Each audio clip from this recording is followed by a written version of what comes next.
Assalamualaikum. Waalaikumsalam. Waalaikumsalam warahmatullahi.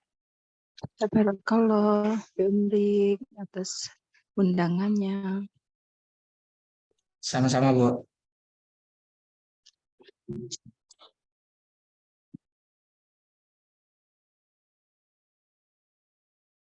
Sambil menunggu yang lain, saya buka dulu ya, Sat. Fadal, Ustaz.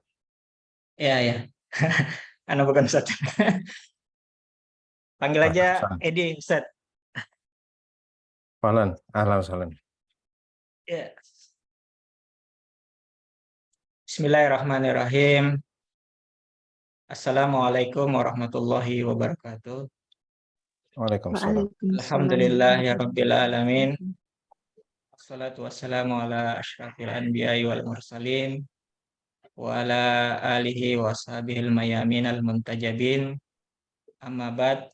Segala puji bagi Allah Subhanahu wa taala yang telah memberikan kita keluasan rahmatnya, kelimpahan rahmatnya, sehingga pada saat ini kita bisa bertatap muka walaupun melalui Zoom untuk mengkaji peristiwa dalam sejarah Islam, peristiwa yang besar, yaitu Ghadir Qum. Semoga majelis ilmu ini bisa memberikan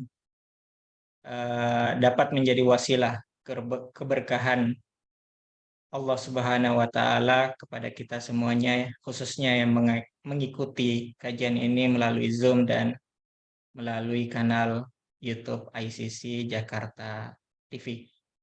Salawat dan salam juga kita aturkan kepada junjungan kita Nabi besar Muhammad SAW. Allahumma shalli ala Muhammad wa ali Muhammad, yang dengan kehadiran beliau kita bisa mendapatkan atau menjalankan ajaran suci agama Islam ini. Hadirin peserta yang ada di Zoom, alhamdulillah kita berangkat pada sesi kedua Ghadir Qum. Kali ini bersama Ustadz Rahmat Hidayat. Alhamdulillah beliau telah berada di tengah-tengah kita. Saya sapa dulu. Ustadz, gimana kabarnya Ustadz? Alhamdulillah rabbil alamin. Antum? Mudah-mudahan semua sehat. Alhamdulillah. Alhamdulillah. Semoga yang ada hadirin yang ada di Zoom ini juga sehat walafiat sehingga kita bisa mengikuti kajian bersama Ustadz Rahmat hingga akhir acara nanti. Pada sesi kedua ini kita akan membahas tentang menjawab keraguan Idul Ghadir. Teman-teman yang baru bergabung, mungkin saya berikan summary singkat. Pada Kamis 18 Zulhijjah tahun ke-10 Hijriah, saat Rasulullah bersama ribuan orang kembali dari Haji Wada menuju Madinah, maka turunlah ayat tabligh, yaitu Al-Maidah ayat 67. Seusai menerima ayat tabligh, Nabi memerintahkan karavan haji yang bersama beliau berhenti di Ghadir Qum, sebuah telaga di persimpangan jalan antara Mekah dan Madinah. Di Ghadir Qum inilah Nabi berkhutbah, kemudian mengenalkan Ali bin Abi Thalib. Di antara petikannya, siapa yang menjadikan aku, atau dalam bahasa Arabnya yang terkenal, man kuntu maulah fa aliyun maulah. Nabi menyampaikan kalimat ini sembari mengangkat tangan Ali. Beragam riwayat tentang jumlah orang yang hadir di tempat itu, ada yang menyebut 10.000, ada yang menyebut 12.000, 17.000, 70.000, ada juga yang menyebut 120.000. lebih dari 110 sahabat Nabi menukil hadis man kuntu maula ini. Di antaranya para sahabat seperti Sayyidina Umar bin Khattab. Teman-teman, pada sesi sebelumnya saya melihat pertanyaan-pertanyaan walaupun semuanya belum terjawab karena waktu singkat. Meskipun jumlah riwayat ini masyhur dinukil oleh Ahlus Sunnah dan Syiah, namun kalau kita dengar dari diskusi-diskusi bahkan tadi siang sampai tadi siang atau sebelum-sebelumnya, masih banyak yang membawa pertanyaan-pertanyaan tentang banyak hal, misalnya tentang turunnya ayat Al-Maidah tadi yang saya sebutkan 67, itu tidak, konteksnya bukan konteks misalnya penunjukan Imam Ali. Kemudian ya tafsir tentang man kuntu maula. Maula itu ada yang mengatakan ini dan itu dan sebagainya.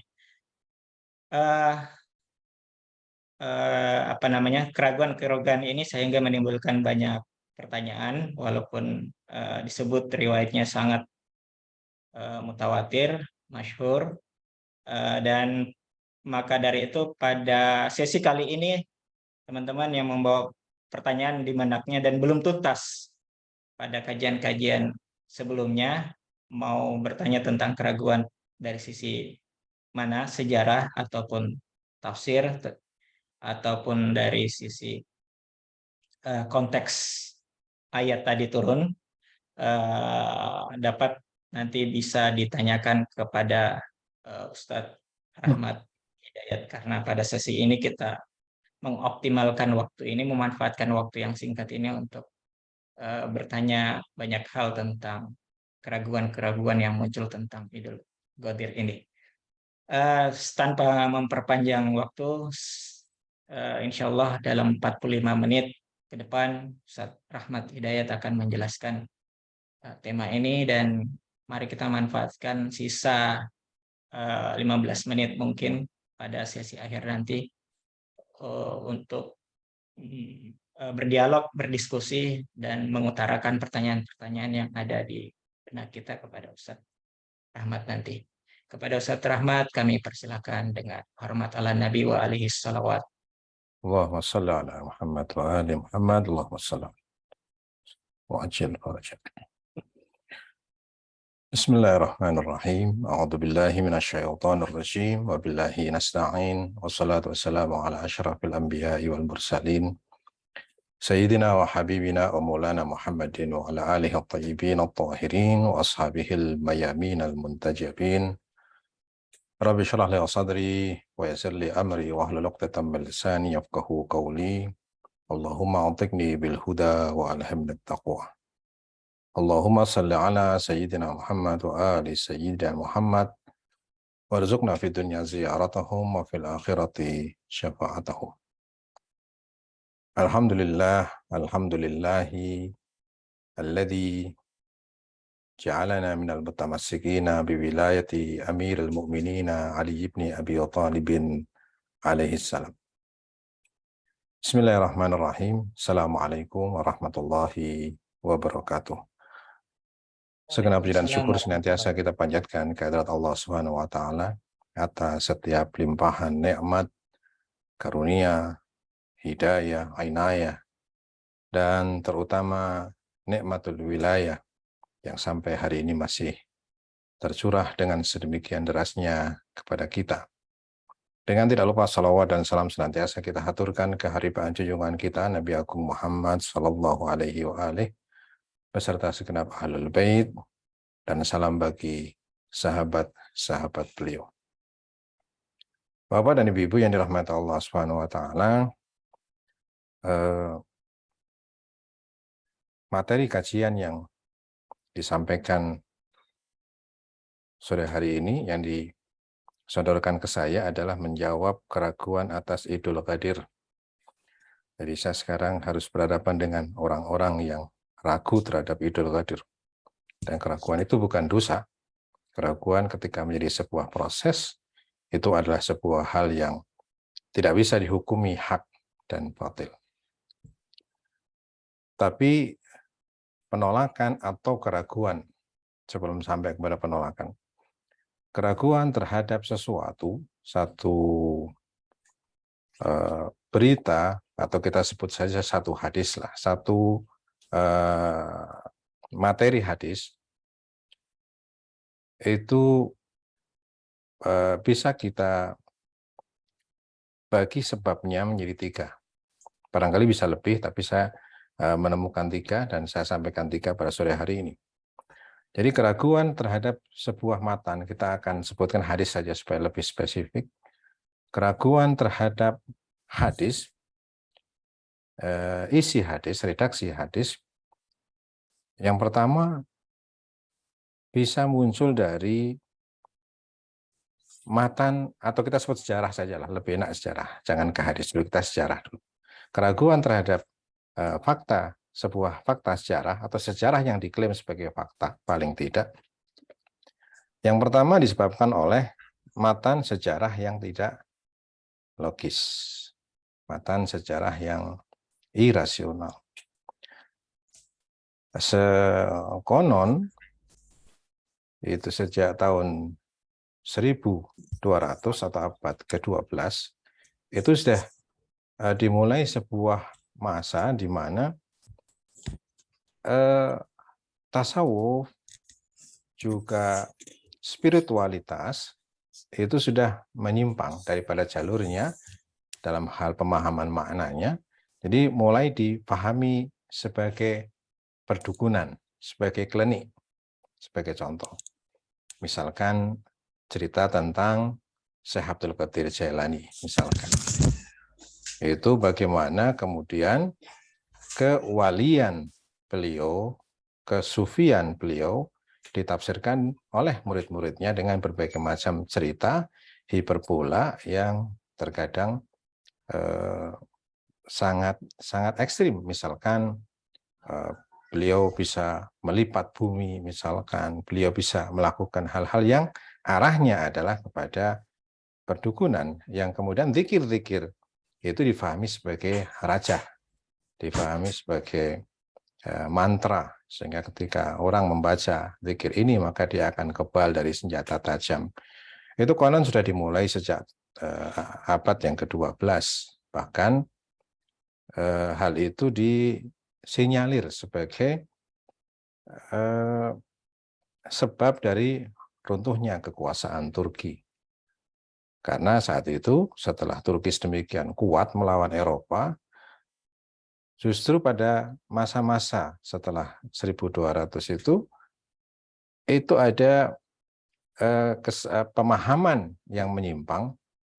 Ketika dulu sebelumnya, misalkan sebagai contoh, saya buat permudah saja, dulu ketika menghadapi musuh, ketika logika masih bersih, logika pemahaman masih murni, belum dikotori oleh khurafat, di situ pasukan akan mencari cara bagaimana mengalahkan musuh. Misalkan dulu, saya lupa namanya, dulu Turki pernah menghadapi musuh, mohon dikoreksi dan mungkin ada informasi tambahan, bagaimana Turki menghadapi musuh yang semua pakaian pasukannya itu adalah besi. Saya lupa ingat namanya. Saya kalau saya sebutkan takut salah. Jadi mereka kemudian berpikir bagaimana caranya untuk menghancurkan pasukan yang berbaju besi secara lengkap seperti itu, dan senjata seperti tombak dan panah tidak mempan. Itu kemudian difikirkan dan berhasil menemukan solusi. Tapi pada masa-masa berikutnya, doa, wirid-wirid, rajah, dan lain sebagainya itu sudah menjadi andalan sebagai ganti daripada senjata. Yang sebenarnya itu adalah kesalahan di dalam memahami atau penyimpangan. Biasa murid-murid seorang guru itu karena saking cintanya itu menambahkan cerita-cerita tentang kewalian dan keutamaan. Misalkan sebagai contoh. Jadi seringkali diragukan sebuah sejarah atau hakikat sebuah sejarah karena matan sejarah itu tidak masuk akal atau tidak logis atau irasional. Sehingga akal akan mengatakan tidak mungkin terjadi yang seperti itu. Itu yang pertama. Sebab dari diragukannya sebuah sejarah, fakta sejarah, atau fakta yang dinisbahkan pada sebuah sejarah. Yang kedua, ketidaklayakan yang dihukumi oleh akal dalam hal penisbahan tokoh atau pelaku sejarah terhadap sejarah tertentu. Termasuk sejarah itu kan hadis ya. Hadis menceritakan pada kita masa lalu yang berhubungan dengan Rasulullah, kalau itu hadis Rasulullah. Demikian juga Ahlul Bait dan para imam. Ahlul Bait alaihi wassalatu wassalam. Misalkan sebagai contoh, setelah kita, atau dengan kata lain terjadi benturan antara fakta yang badihi dengan sejarah yang sampai kepada kita. Misalkan sebagai contoh, satu hal yang badihi, sesuatu hal yang gamblang, yang jelas adalah bahwa Rasulullah ini maksum. Kalau Quran kemudian mengisyaratkan dengan wa ma yantiqu 'anil hawa in huwa illa wahyun yuha. Dia tidak berbicara kecuali wahyu, apalagi perbuatan. Kemudian ketika muncul sebuah hadis yang tentunya menjadi sejarah juga, bahwa Rasulullah Shallallahu Alaihi Wasallam pernah kedapatan, misalkan wal'iyadzubillah, pernah kedapatan dalam sebuah hadis atau ada hadis yang mengatakan Rasul pernah kencing berdiri misalkan. Maka lahirlah keraguan akan kesahihan hadis itu. Kenapa? Karena ya tadi ada benturan sejarah yang sedang kita bicarakan ini dengan satu fakta yang jelas, yang sedemikian gamblang, dan itu kemudian terjadi satu proses keraguan, ya, ada keraguan terhadap sejarah yang sampai kepada kita. Dalam hal ini adalah hadis. Yang ketiga, ada kepentingan tertentu. Ini sudah bersifat di luar itu ya, sudah undur man qala, bukan undur maqala. Yang ketiga adalah adanya kepentingan-kepentingan tertentu yang merasa terganggu dengan matan sebuah hadis atau sebuah riwayat atau sebuah sejarah, sehingga nanti pada gilirannya tidak hanya untuk yang ketiga ini, sebab yang ketiga ini tidak hanya meragukan, tapi juga akan menolak dan bahkan akan menciptakan sejarah tandingan, sejarah buatan yang dimaksudkan sebagai sejarah tandingan. Dan itu bisa kita saksikan di dalam literatur literatur Islam kita, literatur sejarah kita. Nah, sekarang mari kita kupas satu persatu dari tiga sebab ini. Ya, jadi diragukannya, sekali lagi diragukannya sejarah atau diragukannya sebuah hadis, matan kandungan redaksi sebuah hadis, karena matan itu tidak logis. Yang kedua, ini sebenarnya bisa masuk juga kepada tidak logis, maksudnya bahwa tokoh-tokoh yang disebutkan dalam sejarah itu tidak sesuai dengan apa yang diberitakan oleh sejarah yang bersangkutan. Ya, itu juga kemudian diragukan.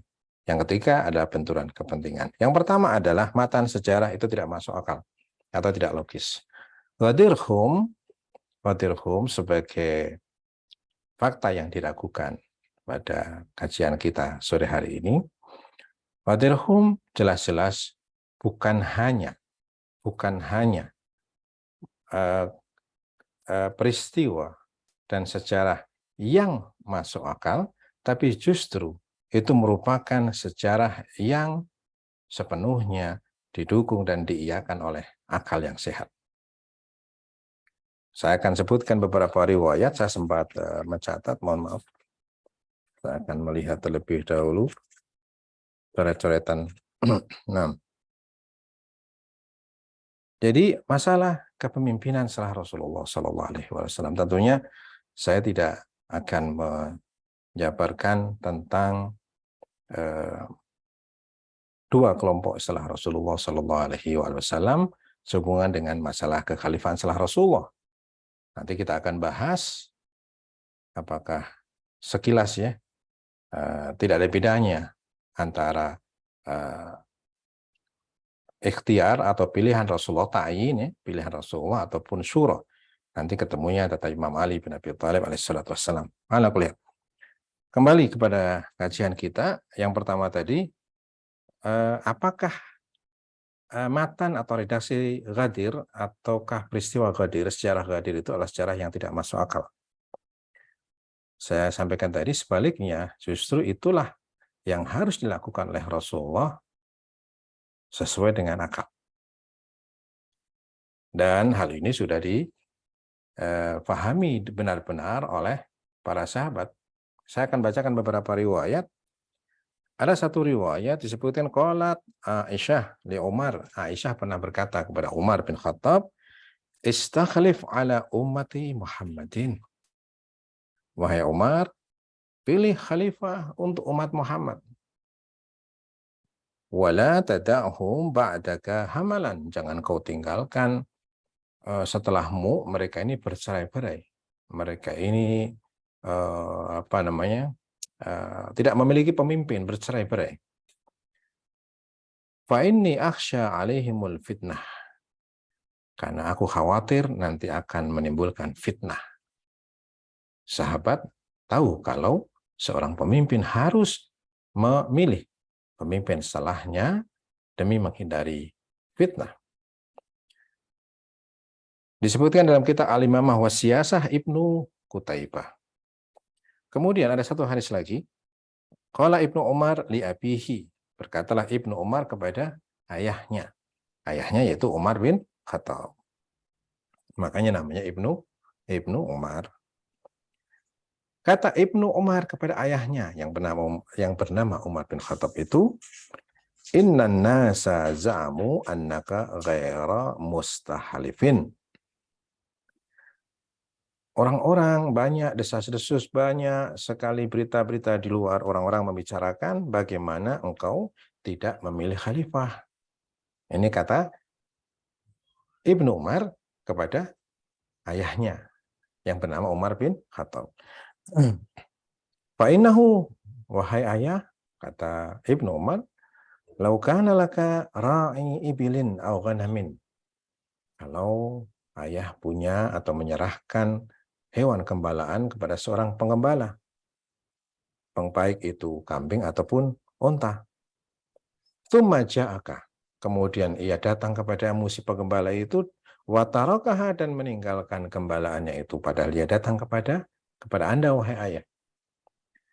Ra'aita an qad dhayya'a, pasti ayah akan melihat ia sudah tidak memperhatikan, menyepelekan, menyia-nyiakan pekerjaannya. Dia sudah lalai dalam pekerjaannya. Kata Ibnu Umar, itu baru kambing dan unta. Fari'ayatun nas asyad, menggembala manusia itu lebih dahsyat lagi. Lebih sulit lagi, lebih susah lagi, maka lebih harus ada khalifah. Artinya, matan daripada Al-Ghadir yang tadi disampaikan, man kuntu maulahu fahada aliyun maulah, adalah satu matan yang sangat-sangat logis.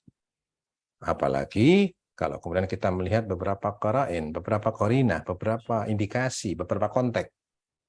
Bagaimana Rasulullah Shallallahu Alaihi Wasallam pada waktu itu sepulang dari haji wada. Sekali lagi sebagaimana disampaikan tadi bahwa hadis Ghadir ini adalah hadis mutawatir, hadis sahih.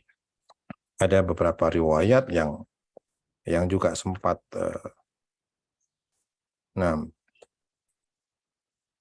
ini hubungannya dengan menjawab keraguan. Jadi saya harus banyak mutalaah beberapa hal yang meyakinkan, paling tidak meyakinkan diri saya terlebih dahulu sebelum meyakinkan antum semua. Nah, yang nanti barangkali akan muncul pertanyaan-pertanyaan, kita akan jawab bersama-sama insya Allah. Nanti jadi nggak surprise ya kalau saya jawab sekarang sebenarnya. Oke, ayat ini nanti saya tunggu dalam sesi pertanyaan saja. Nah, jadi tentang redaksi atau matan, sejarah Ghadir itu saya kira setiap orang, setiap akal yang sehat akan menyetujui dan mendukung apa yang dilakukan oleh Rasulullah SAW. Jadi dari sisi ini, dari sudut ini, itu tidak ada alasan untuk kita meragukan Al-Ghadir. Karena itu sangat logis. Setiap orang akan mengatakan, oh itu satu langkah bijaksana. Seorang Rasulullah SAW pada haji terakhir, pada kondisi-kondisi yang barangkali sangat tidak mungkin kalau itu bukan hal yang penting. Sebelum kita membicarakan mengenai ayat tabligh, balik ma unzila ilaika min rabbik, pastilah di situ redaksi yang disebutkan di dalam riwayat itu adalah redaksi yang menunjukkan betapa peristiwa itu tidak mungkin tidak pasti peristiwa yang sangat penting. Apalagi di situ ada potongan fragmen bagaimana Rasulullah menghentikan orang-orang yang hendak pulang ke Mekah dan Madinah di persimpangan. Di persimpangan itu sudah merupakan qarina. Jadi sebelum berpisah dikumpulkan dulu. Kemudian Rasul juga bersabda, "Ushaku an ud'a fa ujib." Sebentar lagi aku akan dipanggil oleh Allah dan aku siap membalas panggilannya. Kemudian pada terik matahari yang seperti itu dikumpulkan, dibuat mimbar dalam riwayat dengan apa adanya. Karena saking pentingnya di terik matahari seperti itu pun Rasulullah menghentikan orang-orang yang pulang dari haji wada dalam keadaan lelah, letih. Rasulullah menghentikan mereka untuk menyampaikan hal terpenting yang diabadikan oleh Al-Quran. Fa'illam taf'al fama ballagta risalatah. Kalau kau tidak sampaikan, percuma semua yang pernah kau sampaikan. Sia-sia risalah yang kau sampaikan. Jadi secara matan saya kira tidak ada keraguan bahwa itu adalah sebuah langkah yang bijak. Kalau kita belum masuk kepada pembicaraan bahwa itu adalah perintah ilahi. Nah, itu yang pertama. Jadi keraguan yang pertama semoga sudah bisa terjawab ya, bahwa saya matanya itu tidak masuk akal. Yang kedua, ketidaklayakan penisbahan. Kalau kita berbicara mengenai Imam Ali bin Abi Thalib alaihi salatu wassalam,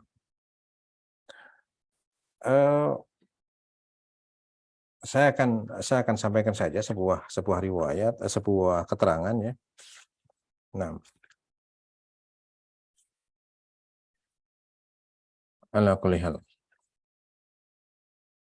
Mana tadi sempat. Nah, jadi di sini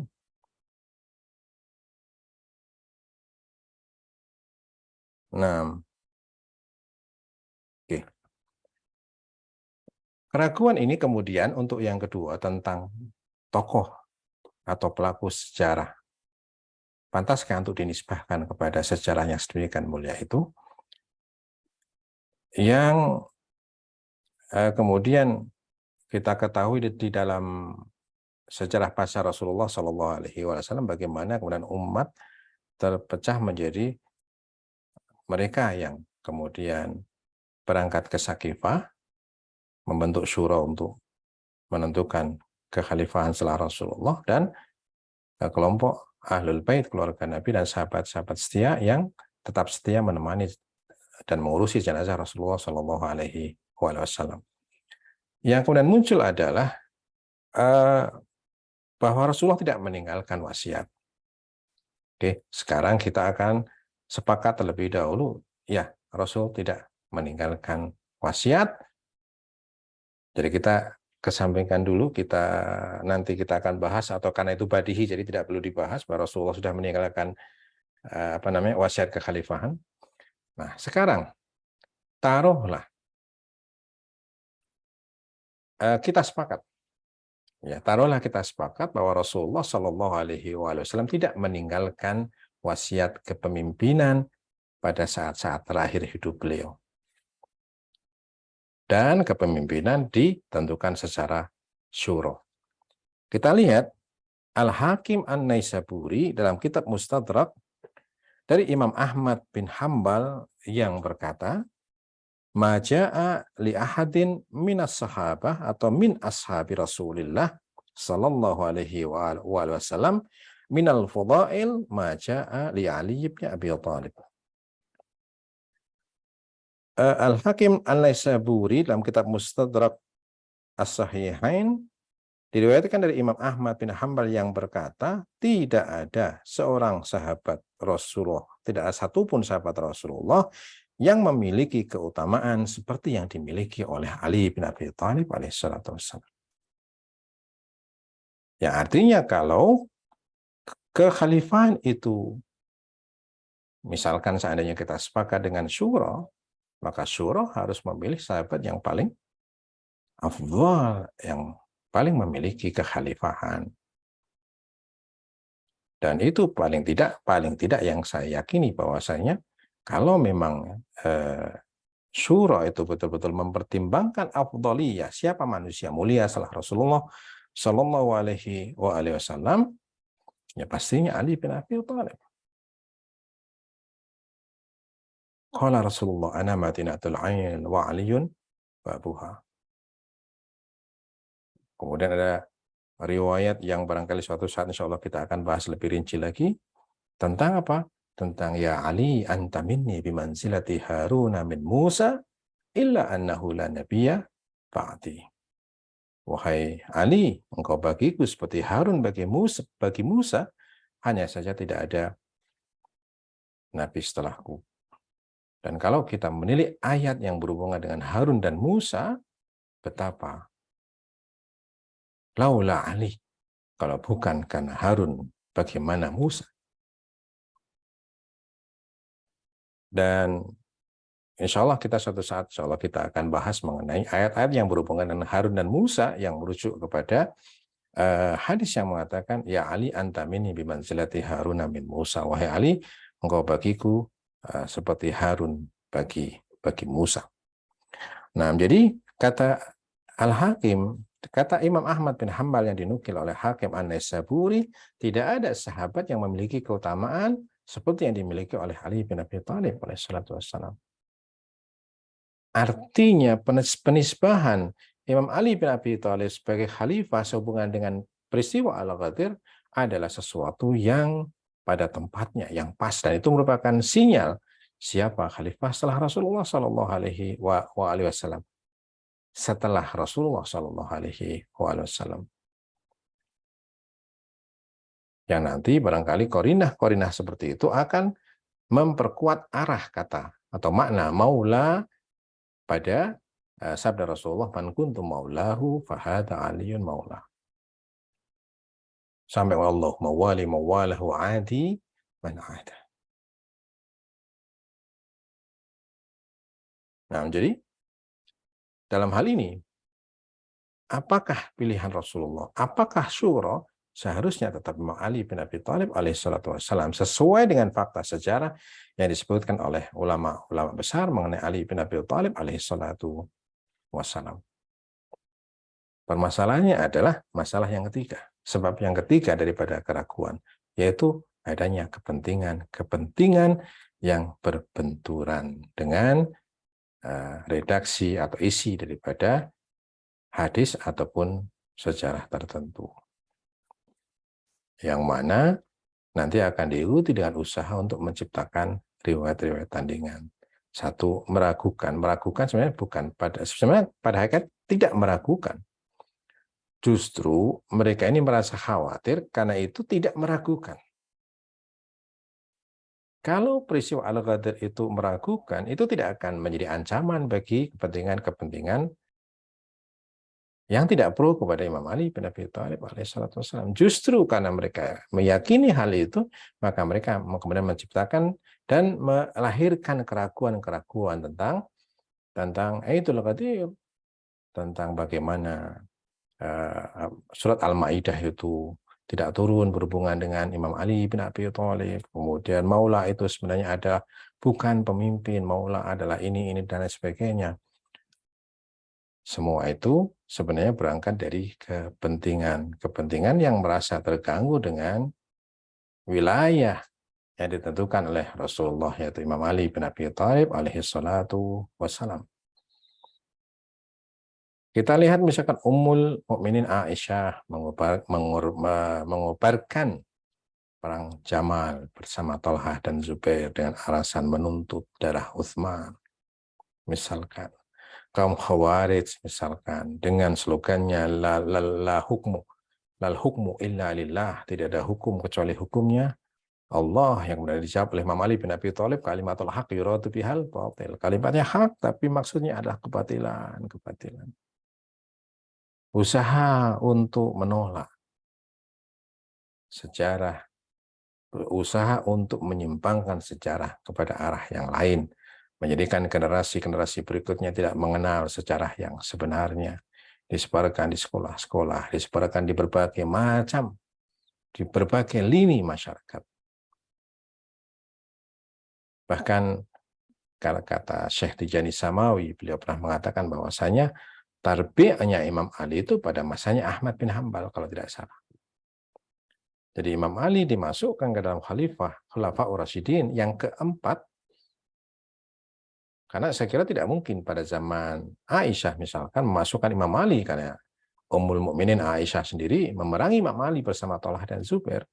Jadi tidak mungkin saat itu Imam Ali menjadi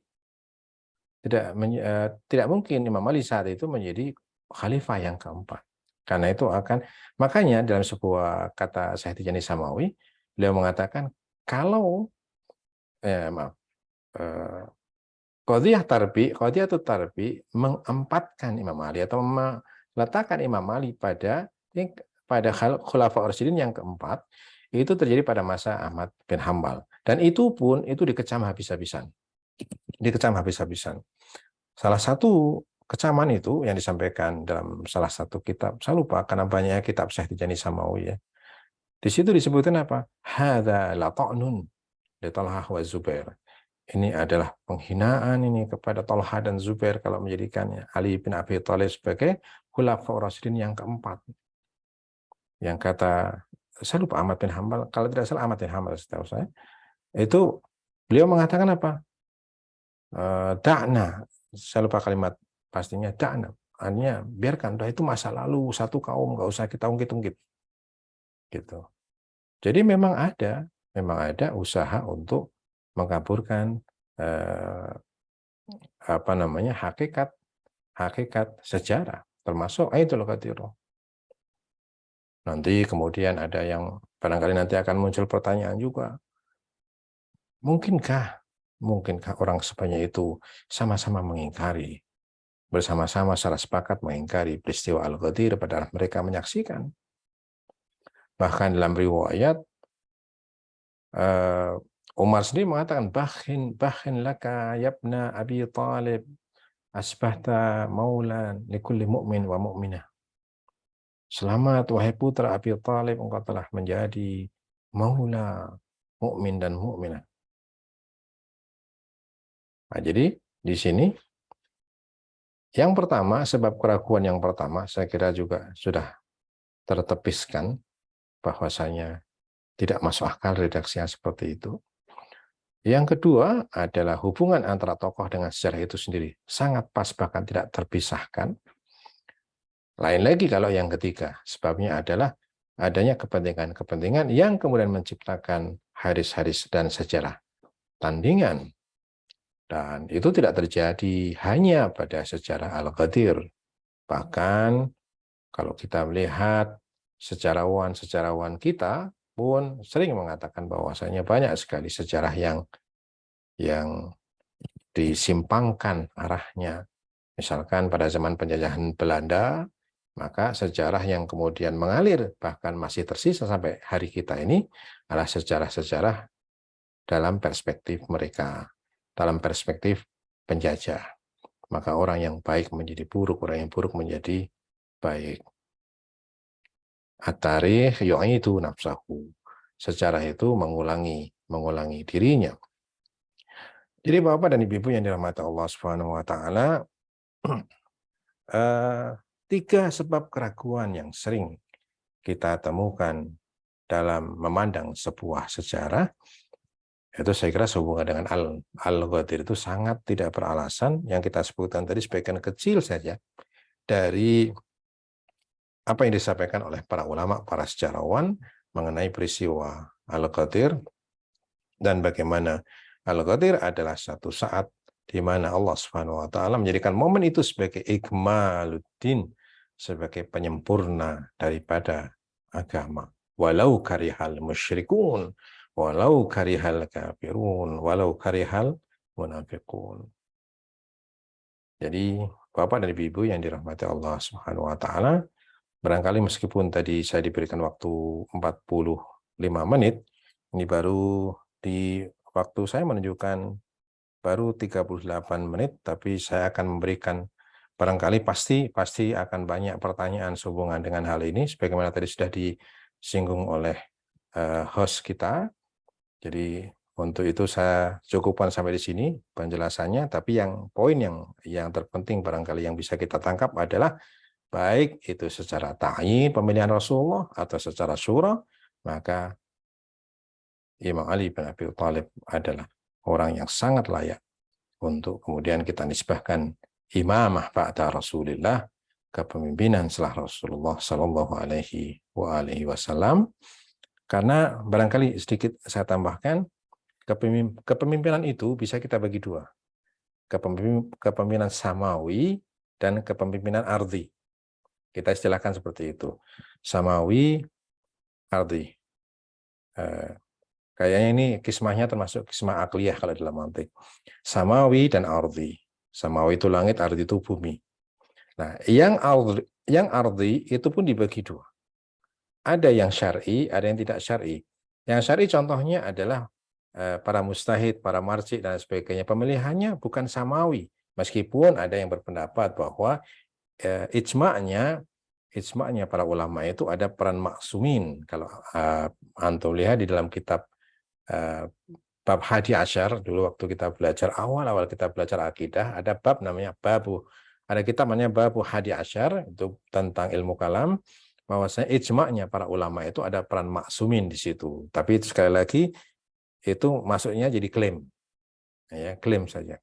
Tapi di sini kepemimpinan yang dipilih secara ardi bisa juga syar'i, ketika itu memang didasari oleh landasan-landasan syar'i. Kita memilih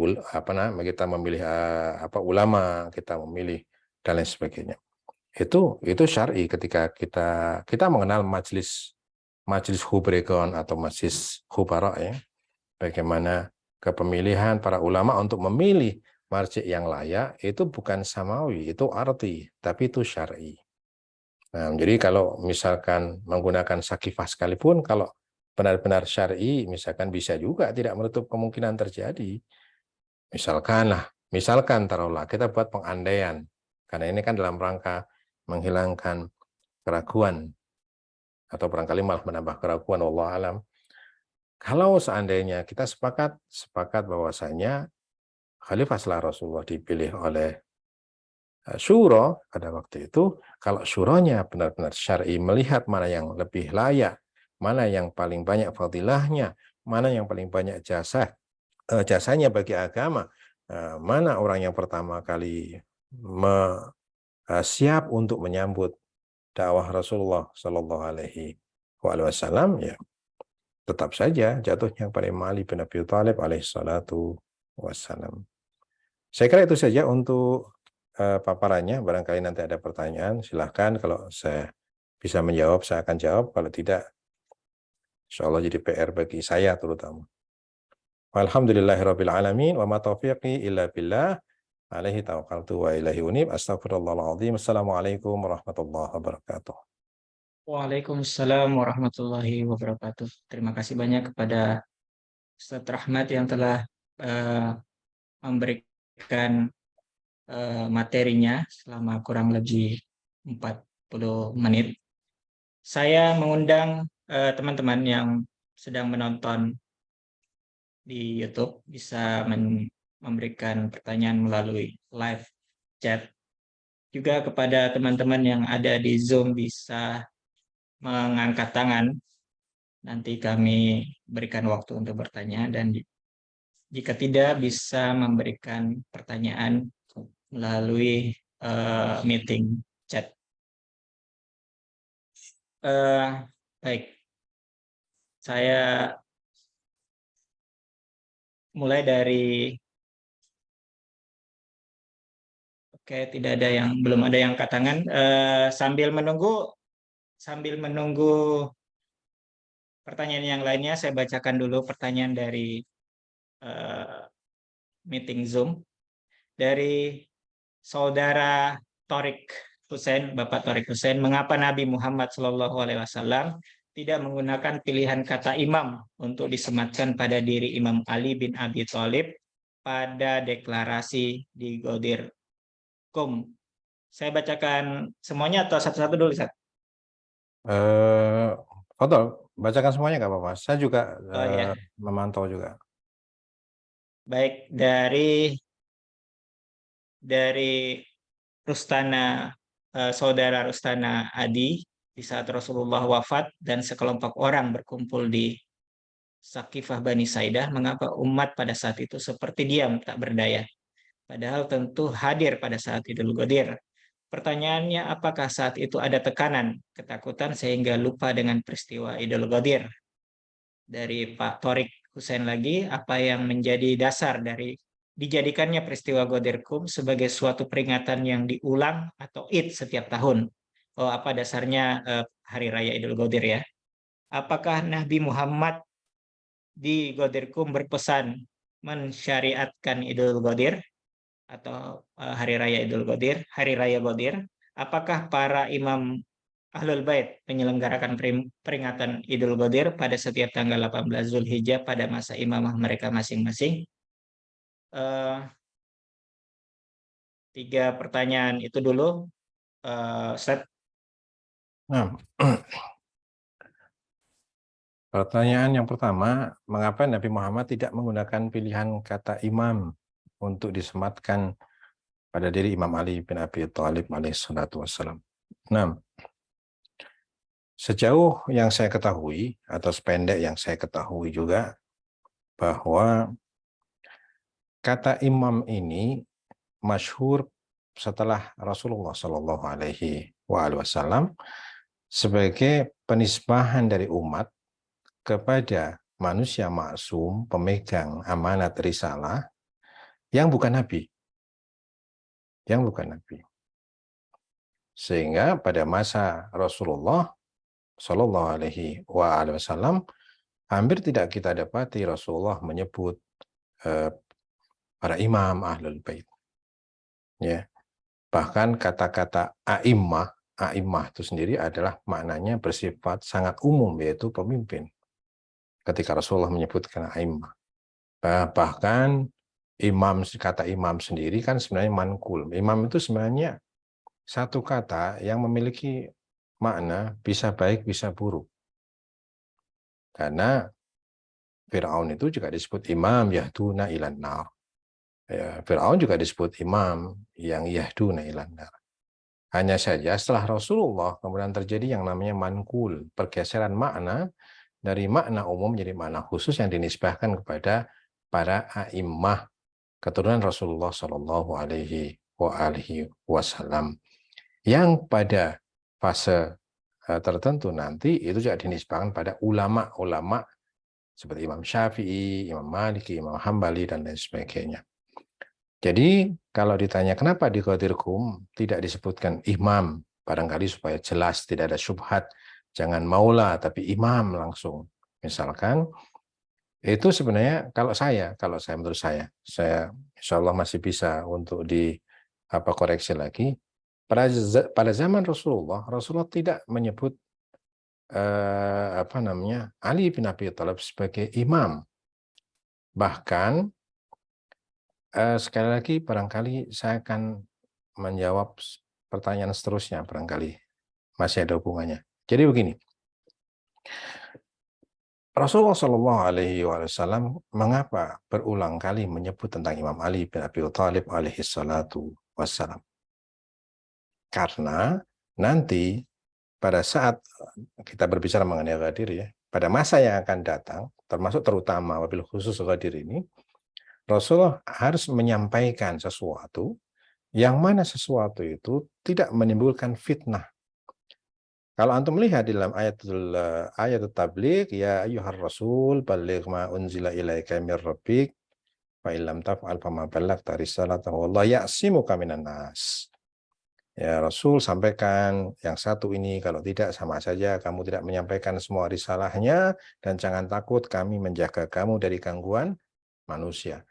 Ayat ini memberikan kita satu gambaran kondisi pada saat itu, di mana Rasulullah Shallallahu Alaihi Wasallam, kalau kita lihat, saya akan langsung juga ikut menjawab pertanyaan berikutnya, apakah ada tekanan pada Rasulullah Shallallahu Alaihi Wasallam? Kalau Bapak dan Ibu bisa lihat di dalam ayat Al-Quran, salah satunya adalah wa mimman haulakum minal a'rabi munafiqun wa min ahlil madinah maraddu 'alan nifaq la ta'lamuhum nahnu na'lamuhum sanu'adzibuhum maratain, dan seterusnya. Ila akhiril ayat, sadaqallahul 'aliyyil 'azim. Disebutkan sesungguhnya di sekeliling kamu di antara Arab dan juga yang ada di Madinah, ya, artinya yang bukan Arab, itu banyak sekali mimman haulakum, di sekeliling kamu Rasulullah ini banyak orang-orang munafik. Maraddu 'alan nifaq, sangat-sangat kemunafikannya. Sampai-sampai la ta'lamuhum nahnu na'lamuhum. Kamu tidak tahu dan kami yang tahu. Artinya kami beritahu engkau orang-orang munafik itu. Maka Rasulullah Shallallahu Alaihi Wasallam, sekali lagi dalam pemahaman saya, ketika Rasulullah menyebutkan maula, saya kira merupakan satu isyarat untuk memperhalus supaya tidak terjadi fitnah di antara kaum muslimin. Kemudian pertanyaannya adalah, bukankah dengan maula itu kemudian terjadi fitnah juga? Karena tidak jelas makna maula kemana. Tapi fitnah yang tercipta dengan Rasulullah mengatakan Ali pada saat-saat seperti itu akan menciptakan kondisi yang menurut saya paling tidak melihat kondisi itu adalah kondisi-kondisi yang sangat berbahaya. Wallahu ya'simuka minan nas. Allah akan menjaga kamu wahai Muhammad dari gangguan manusia. Jadi kalau disebutkan apakah Rasulullah ada tekanan, sejak dakwah beliau selalu ada tekanan. Saya ingat pada satu riwayat waktu Fathu Makkah, Abu Sufyan pernah berkata kepada Ibnu Abbas, wah, sekarang kerajaan Muhammad sudah besar, sudah berkuasa. Kata Ibnu Abbas, wahai hak, celaka kamu. Itu bukan kerajaan, itu adalah nubuwah, itu adalah kenabian. Memberikan gambaran kepada kita statement daripada Abu Sufyan bahwasanya tidak semua kaum muslimin pada zaman Rasulullah itu dengan bulat setia kepada Rasulullah Shallallahu Alaihi Wasallam. Dan itu kata Quran, wa mimman haulakum minal a'rabi munafiqun wa min ahlil Madinah maraddu 'alan nifaq. Maka Rasulullah Shallallahu Alaihi Wasallam sangat berhati-hati dengan cara apa? Dengan cara menyampaikan kekhalifahan Imam Ali itu melalui penyebutan berulang-ulang mengenai fadilah Imam Ali bin Abi Thalib alaihi salatu wassalam, dengan harapan itu akan masuk ke dalam di dalam paling tidak otak kaum muslimin, syukur-syukur masuk dalam hati mengenai siapa yang layak untuk memimpin setelah Rasulullah Shallallahu Alaihi Wasallam. Kalau seandainya Rasulullah sejak awal mengatakan setelahku adalah Ali, maka akan banyak sekali usaha-usaha untuk menghancurkan Imam Ali bin Abi Thalib alaihi salatu wassalam, karena tadi ada kepentingan tertentu bahwa pada zaman Rasulullah banyak orang-orang yang jengah, yang tidak menyukai kondisi itu. Mereka yang kita sebut dengan orang-orang munafik. Dan saya kira ini bisa menjadi satu gambaran kenapa kemudian di Idul Qadri itu Rasulullah tidak menyebutkan secara, tapi juga sekali lagi saya lebih cenderung pada yang pertama, bahwa kata imam kata imam itu adalah kata yang tidak biasa diucapkan pada zaman Rasulullah Shallallahu Alaihi Wasallam. Itu muncul pasca wafatnya Rasulullah untuk membedakan. Kasusnya sama dengan kita membedakan antara mukjizat dan karamah. Itu kembali pada ila annahu la nabiyya ba'di, itu mukjizat punya Nabi, karamah itu punya selain Nabi, dalam hari ini a'immah. Dan itu untuk membedakan saja. Sama juga dengan misalkan kata maula, kemudian kata imam. Sepertinya saya tidak melihat kata imam adalah kata yang akrab pada masa Rasulullah Shallallahu Alaihi Wasallam. Nah, kemudian mengapa tidak menggunakan kata imam pada diri Imam Ali bin Abi Thalib pada deklarasi Al-Ghadir? Sudah. Kemudian tekanan saya kira sudah terjawab, dan apalagi orang-orang yang ada pada peristiwa Al-Ghadir itu bukan bukan para penguasa, orang-orang yang berpengaruh. Banyak di antara mereka yang mereka adalah para budak dan lain sebagainya. Itu sebagai tambahan ilustrasi saja tentang peristiwa Al-Ghadir, tapi jelas dari pertama Rasulullah SAW mendapat tekanan. Jelas kata Quran, wa biman haulakum minal arabi munafiqun. Orang munafik itu kan bukan orang yang, bahkan orang munafik biasanya orang yang sangat dekat. Antum akan memahami ketika didefinisikan kata nifak, itu nifak makanya disebutkan musuh dalam selimut. Itu adalah orang yang terdekat, makanya disebut nifak.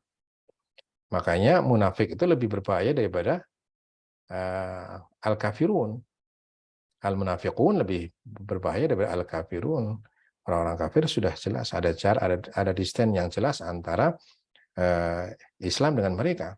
Tapi munafik adalah mereka berada di dalam tubuh Islam. Dan itu sebuah tekanan yang sangat luar biasa kalau kita membayangkan kondisi Rasulullah pada saat itu. Kemudian kenapa apa dasarnya mengulang-ulang selalu memperingati peringatan Al-Ghadir? Mudah-mudahan saya tidak salah memahami pertanyaan. Nah, yang namanya iman itu al-qalb ya, al-qalb. Kenapa? Yusammal qalbu qalban litaqallubihi yaminan wa shimalan, litaqallubihi anin ba'da'an. Qalbu itu disebut qalbu karena dia yataqallab, bahkan yanqalib. Bisa berubah-ubah, bahwa terjadi revolusi cepat perubahan itu, sehingga perlu ada usaha untuk mendawamkan ingatan kita kepada Al-Ghadir. Tentunya kita jangan bertanya mana hadis Rasulullah mengenai peringatan Al-Ghadir.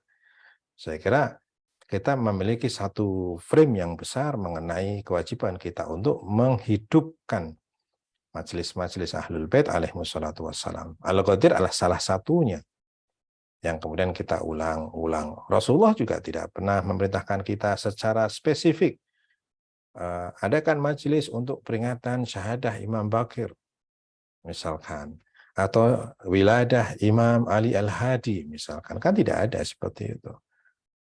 Tapi kita lihat kalau ayat wa man yu'azzim sya'airallah fa innahu min taqwal qulub, atau kata Imam Ja'far Shadiq, man ahya amrona,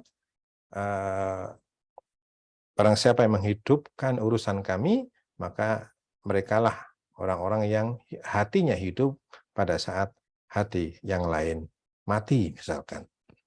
Itu kita ada satu frame yang besar yang menjadi sandaran kita kenapa kita memperingati salah satunya adalah Al-Ghadir. Dan barangkali yang terpenting di antara yang penting yang lain adalah Al-Ghadir. Jadi tidak harus ada dalil spesifik ya bahwasanya kita menyatakan qala Rasulullah bahwasanya kamu harus memperingati Al-Ghadir misalkan. Tidak, tapi kita mengambil intisari daripada sesuatu yang bersifat umum dari perintah Allah dan Rasulnya, juga para a'immah. Nah, saya kira mungkin yang bisa saya jadikan jawaban untuk beberapa pertanyaan tadi. Ustaz, kalau tadi dari pertanyaan Pak Rustana itu, apakah tekanan juga ada pada umat sehingga umat itu lupa dengan peristiwa, sehingga umat itu takut pada saat itu dan kemudian berakibat pada lupa pada Idul Ghadir, hanya bukan sampai sekarang peristiwa ini tidak diperingati secara mayoritas. Ya, Begitu, saya, Ustaz. saya kira justru begini, munculnya peristiwa Sakifah. Saya juga menjawab tadi ada pertanyaan mengenai itu. Peristiwa Sakifah itu justru memberikan gambaran kepada kita betapa tekanan itu begitu dirasakan oleh Ahlul Bait setelah wafatnya Rasulullah Shallallahu Alaihi Wasallam. Kita bisa bayangkan bagaimana posisi Rasulullah pada saat hidup beliau. Beliau harus menjaga banyak hal. Kata Allah Subhanahu wa taala, "Wa bima rahmatin min Allah linta lahum fa in kunta faddan ghalidal qalbi lam faddu min hawlik." Dengan kasih sayang Allah, dijadikan hatimu lembut halus. Kalau kamu keras sedikit saja, mereka akan bercerai-berai meninggalkan kamu. Atau misalkan, wa idza ra'aw tijaratan aw lahwan faddu ilaiha wa tarakuka qa'ima. Ketika mereka melihat perniagaan, ya, melihat permainan, mereka buyar meninggalkan kamu ya Muhammad, dan kamu sedang wa tarakuka qa'ima, dengan hal penekanan yang sangat dramatis, dan meninggalkanmu dalam keadaan berdiri. Iman menunjukkan betapa mereka sedemikian rupa, betapa Rasulullah penuh kesabaran, penuh kehati-hatian. Kalau saya saja secara pribadi, kalau saya nisbahkan saya sedang ceramah, kemudian orang meninggalkan saya hanya untuk perniagaan dan lain sebagainya, mungkin saya akan marah besar. Mungkin saya akan marah, bahkan akal akan menghukumi mereka adalah orang-orang yang kurang ajar. Peristiwa-peristiwa yang disebutkan oleh Allah dalam Al-Quran itu menunjukkan betapa Rasulullah hidup penuh dengan tekanan. Rasulullah hidup penuh dengan tekanan. Sehingga ketika kita, saya ingat, kalau tidak salah itu, semoga saya tidak salah ingat ya, Syekh Fadil Maliki pernah mengatakan, lama Karbala laula Sakifah. Tidak ada Karbala kalau tidak ada Sakifah. Karena Sakifah adalah gambaran bagaimana umat ini menunggu kesempatan wafatnya Rasulullah untuk menciptakan sebuah sistem kepemimpinan yang selama ini kepemimpinan Rasulullah adalah kepemimpinan yang sangat menyulitkan bagi mereka. Makanya orang-orang yang berada di samping jenazah Rasulullah adalah orang-orang tertentu. Itu gambaran sebenarnya kalau kemudian Al-Ghadir itu tidak sampai kepada kita, kepada kaum muslimin secara luas, saya kira itu masuknya kepada sebab yang ketiga. Ada kepentingan-kepentingan tertentu yang menjadikan atau memang sengaja menciptakan keraguan terhadap Al-Ghadir. Nah. Terima kasih banyak, Ustaz. Dari penanya dulu saya tanya ulang pada Pak Torik dan Pak Rustana, apakah sudah jelas? Kalau belum, nanti bisa bertanya langsung ya pada waktu yang sudah di ujung acara ini. Baik, ini mungkin mudah-mudahan yang oke. Terima kasih Pak Torik, cukup jelas katanya. Cukup, syukron. Ahlan sahlan, afwan.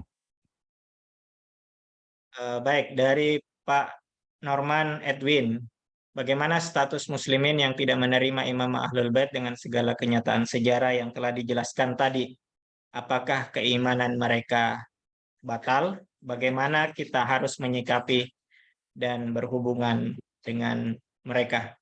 Ya, mungkin karena sejak dulu terjadi perbedaan pandangan, ada yang menerima dan ada yang tidak. Lalu Pak Noman mungkin bertanya tentang status mereka. Ya.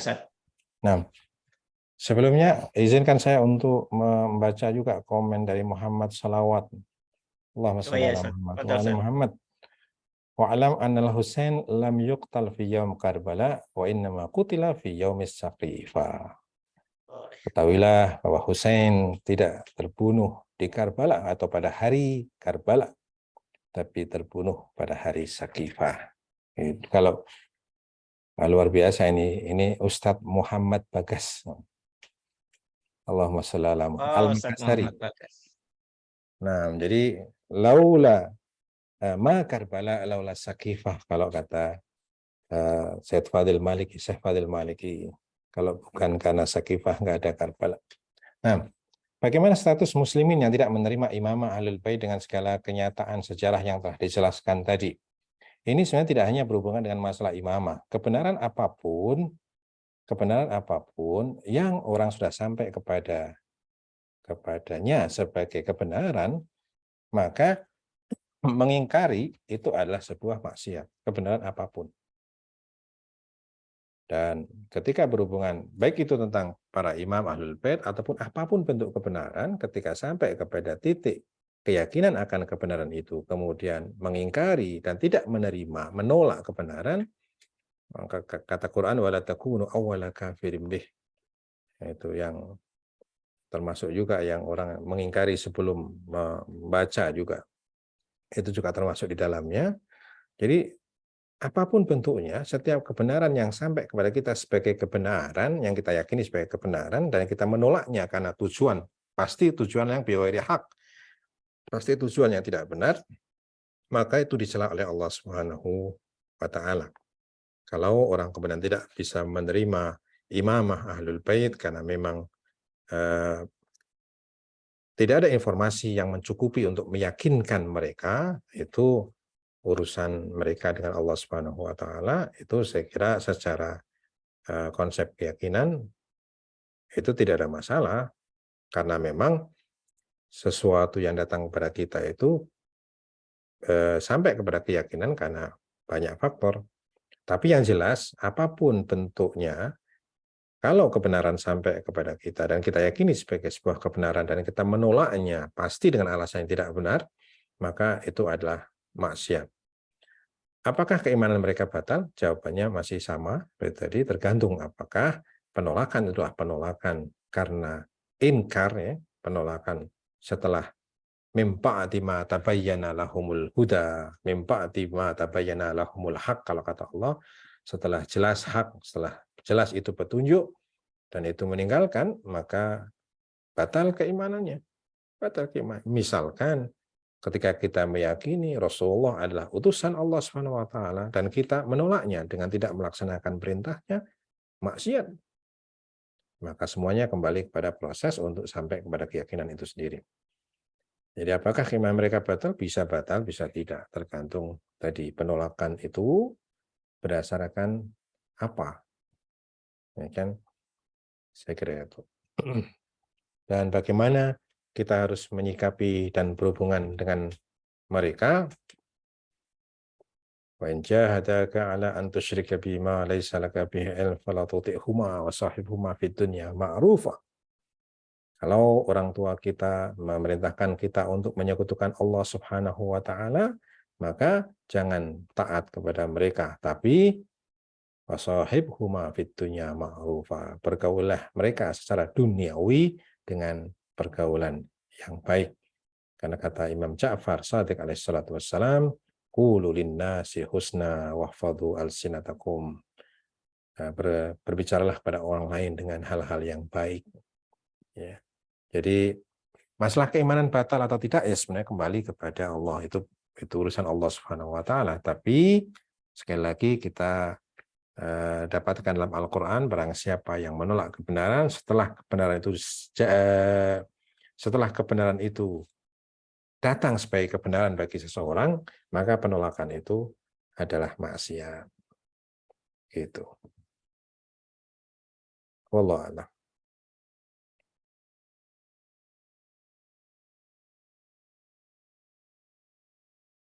Mic-nya Ustadz. Baik, terima kasih banyak Ustadz.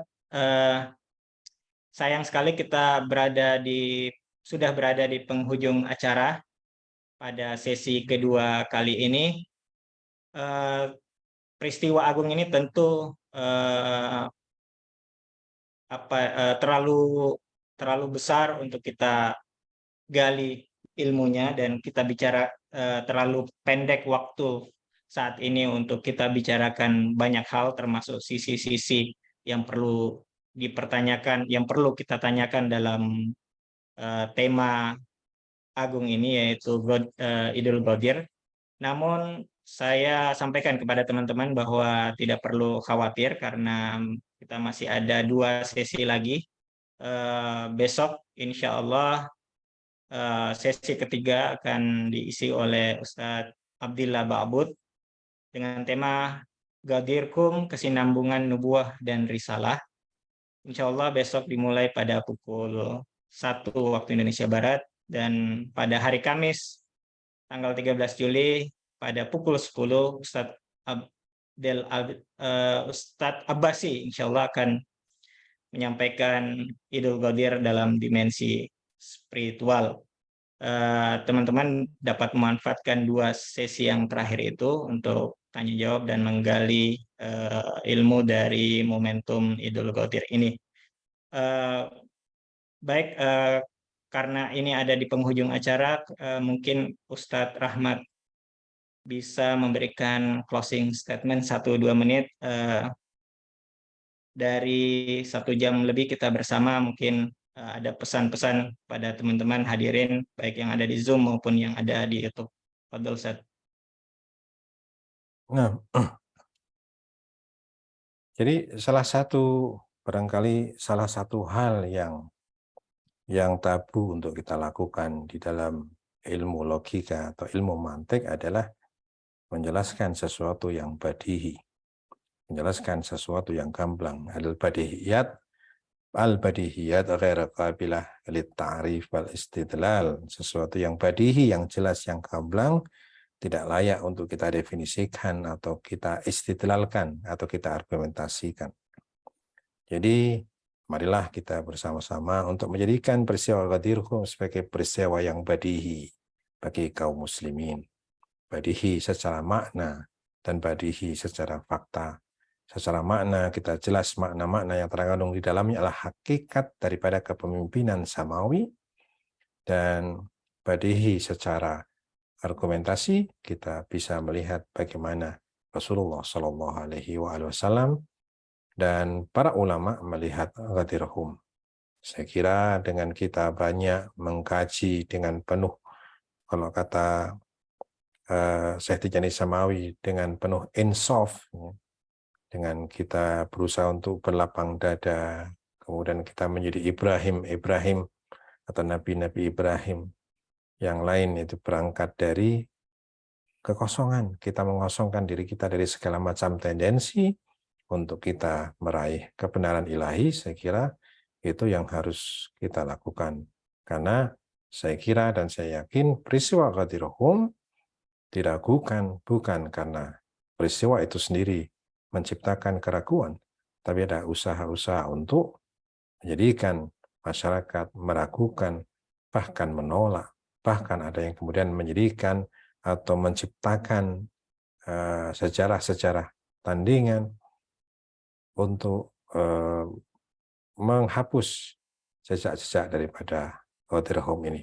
Mudah-mudahan kita termasuk orang-orang yang berada pada garis itu untuk selalu nu'adzim syair Allah, kita mengagungkan syiar-syiar Allah Subhanahu wa taala, walau karihal musyrikun, walau karihal munafiqun, walau karihal kafirun.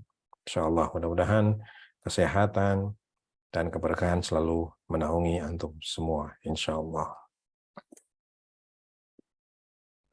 Baik, terima kasih banyak pada Ustadz Rahmat atas materi yang telah disampaikan. Oh ya, untuk diketahui, jika teman-teman ingin mengikuti kajian-kajian Ustadz Rahmat, bisa juga berkunjung ke kanal YouTube Khazanah Ahlul Bait ya Ustadz. Ya, alhamdulillah saya salah satu yang banyak menimba ilmu dari kanal YouTube itu.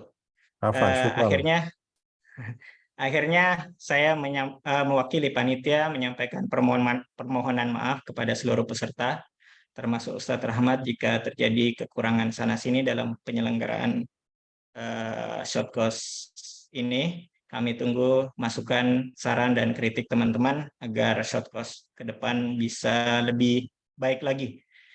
Kemudian saya juga mewakili peserta dan penonton di YouTube menyampaikan ucapan terima kasih banyak kepada Ustadz Rahmat atas waktu, tenaga, pikiran yang telah diberikan kepada kita semuanya. pada sesi yang kedua ini. Semoga Allah Subhanahu wa taala membalas amal baik Ustadz Rahmat, dan ke depan masih bisa bersama kami dalam shortcast berikutnya. Akhirnya Amin. kami mendoakan agar Ustadz Rahmat senantiasa sehat walafiat Amin. serta keluarga, Amin. sehingga nanti bisa berkenan lagi kami undang pada shortcast berikutnya. Demikian dari kami. Terima kasih banyak Ustadz. Syukran. Billahi Afwan. taufik wal hidayah. Wassalamualaikum warahmatullahi wabarakatuh. Waalaikumsalam warahmatullahi wabarakatuh. Assalamualaikum warahmatullahi wabarakatuh. Waalaikumsalam warahmatullahi wabarakatuh. Syukron. Terima kasih semuanya. Barakallah. Ahlan wa sahlan. Mohon undur diri Ustaz. Ya, Ustadz. Fadal. Makasih banyak, Ustadz. Sehat selalu. Ahlan wa sahlan. Afwan. Amin, amin.